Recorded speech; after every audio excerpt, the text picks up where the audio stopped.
بسم اللہ الرحمن الرحیم الحمد للہ نحمده ونستعینه ونستغفره ونؤمن به ونتوکل علیہ ونعوذ باللہ من شرور انفسنا ومن سیئات اعمالنا من يهده الله فلا مضل له ومن يضلله فلا هادي له واشهد ان لا اله الا الله وحده لا شريك له واشهد ان سيدنا ونبينا ومولانا محمدا عبده ورسوله صلی اللہ تعالی علیہ وعلی آلہ واصحابہ وبارک وسلم تسلیما کثیرا اما بعد فاعوذ باللہ من الشیطان الرجیم بسم اللہ الرحمن الرحیم وقال ربکم ادعونی استجب لکم آمنت باللہ صدق اللہ مولانا العظیم وصدق رسولہ النبی الکریم ونحن علی ذلک من الشاہدین والشاکرین والحمد للہ رب العالمین۔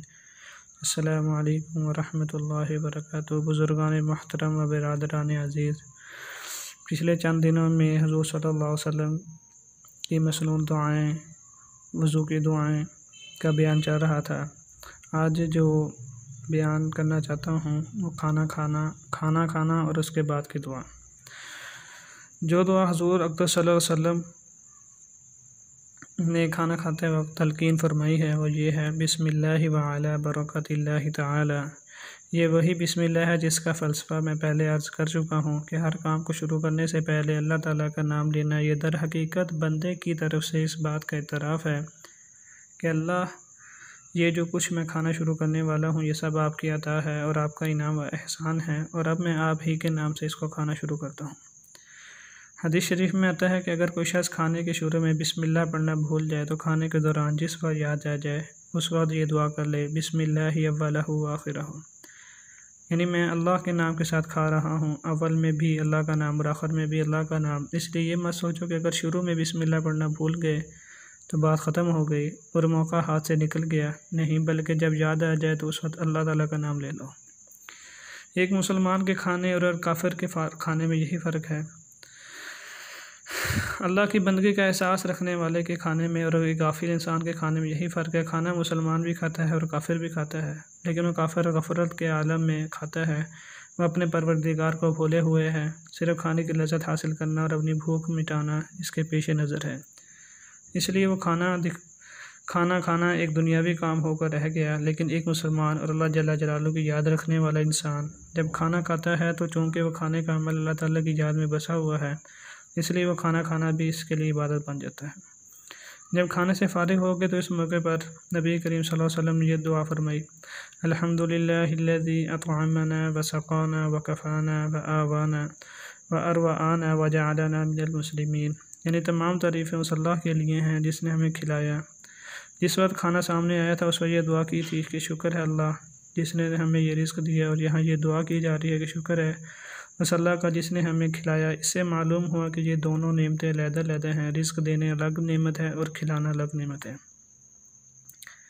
یہ ہو سکتا ہے کھانا اللہ تعالیٰ کی طرف سے عطا ہو لیکن انسان اس کو نہ کھا سکے۔ مثلا ایک انسان کے پاس طرح طرح کی نعمتیں موجود ہیں، انواع و اقسام کے کھانے موجود ہیں، اعلیٰ سے اعلیٰ پھل موجود ہیں، لذت والی چیزیں جو سب موجود ہیں، لیکن معدہ خراب ہے، جس کی وجہ سے ڈاکٹر کھانے سے منع کر دیا کہ خبردار کسی چیز کو ہاتھ مت لگانا، صرف سوپ پینے کی اجازت ہے اور کسی چیز کے کھانے کی اجازت نہیں، جس کا مطلب یہ ہے کہ رزقنا تو پایا گیا لیکن اطعمنا نہیں پایا گیا۔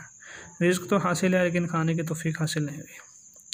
حضرت تھانوی رحمۃ اللہ علیہ فرماتے ہیں کہ میں لکھنؤ کے ایک بڑے نواب صاحب کو دیکھا کہ اللہ تعالیٰ نے ان کو دنیا کی ساری نعمتیں دی ہوئی تھی، روپیہ، پیسہ، کوٹھیاں، بنگلے، کاریں، نوکر چاکر، سب کچھ تھا، لیکن بیماری کی وجہ سے ڈاکٹر صاحب نے ان کو ہر چیز کھانے سے منع کر دیا۔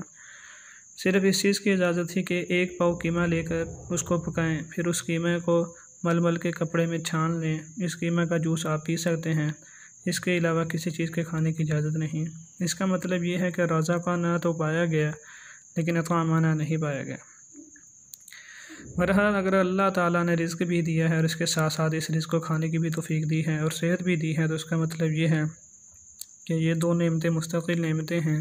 رزق دینا ایک مستقل نعمت ہے اور رزق کو کھانے کی توفیق دینا ایک مستقل نعمت ہے۔ اس لیے اس پر اللہ تعالیٰ کا شکر ادا کرنا چاہیے کہ اللہ، اس بات پر بھی شکر ہے کہ آپ نے رزق عطا فرمایا، اور اس بات پر بھی شکر ہے کہ آپ نے کھلایا۔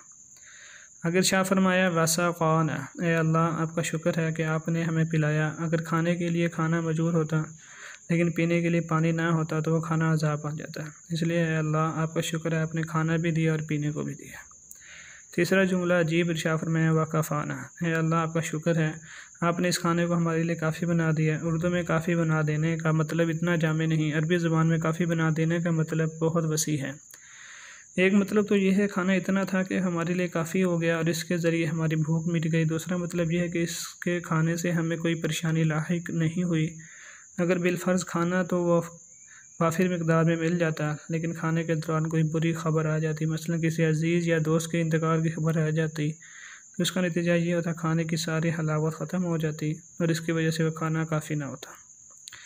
چوتھا جملہ شاہ فرمایا وآوانا، اے اللہ آپ کا شکر ہے آپ نے ہمیں ٹھکانہ دیا، کیونکہ اگر کھانے کو بھی مل جاتا اور پینے کو بھی مل جاتا لیکن سر چھپانے کو گھر نہ ہوتا تو یہ کھانا بیکار ہو جاتا۔ اے اللہ آپ کا شکر ہے آپ نے ہمیں سر چھپانے کو گھر بھی عطا فرمایا جس میں ہم آرام کر سکیں۔ پانچواں جملہ ارشاد فرمایا واروانا، اے اللہ آپ کا شکر ہے آپ نے ہمیں سیراب کر دیا۔ سیراب کرنے کا مطلب یہ ہے کہ کھانے اور پینے سے متعلق جتنی نعمتیں ہو سکتی تھیں وہ سب آپ نے ہمارے لیے جمع فرما دی۔ پھر آخری جملہ ارشاد فرمایا وجعلنا من المسلمین، اے اللہ آپ کا شکر ہے کہ آپ نے ہمیں مسلمانوں میں سے کر دیا۔ یہ نعمت تمام نعمتوں سے بڑھ کر ہے، کیونکہ بالفرض اگر ہمیں کھانا تو اچھا میسر ہوتا اور پیٹ بھر کر خوشگوار حالات میں کھانا کھاتے، پینے کو پانی بھی میسر ہوتا، سر چھپانے کو گھر بھی میسر ہوتا، لیکن ایمان کی دولت نہ ہوتی تو یہ سب نعمتیں بیکار تھیں، اس لیے کہ ایمان کے بغیر ان نعمتوں کا انجام جہنم کی سزا کی شکل میں ہمیں بھگتنا پڑتا۔ اس لیے اللہ آپ کا شکر ہے آپ نے ہمیں یہ نعمتیں بھی عطا فرمائیں اور ہمیں مسلمان بھی بنایا اور ہمیں اسلام کی اور ایمان کی توفیق عطا فرمائیں۔ آپ دیکھیں کہ اس دعا کے الفاظ چند سیکنڈ میں زبان سے ادا ہو جاتے ہیں، لیکن ان الفاظ میں معنی کی کائنات پوشیدہ ہے۔ جو اللہ کا بندہ ہر کھانے کے بعد اللہ تعالیٰ کے حضور یہ درخواست پیش کرتا ہے، حضور یہ درخواست پیش کرتا ہو اور اس طرح شکر ادا کرتا ہو، کیا اللہ تعالیٰ اس کو اپنی نعمتوں سے محروم فرما دیں گے؟ کیا اللہ تعالیٰ اس پر کرم نہیں فرمائیں گے؟ کیا اس کی دنیا اور آخرت بہتر نہیں ہو جائے گی؟ یقیناً ہو جائے گی۔ اسی وجہ سے حضور صلی اللہ علیہ وسلم نے یہ دعا تلقین فرمائی۔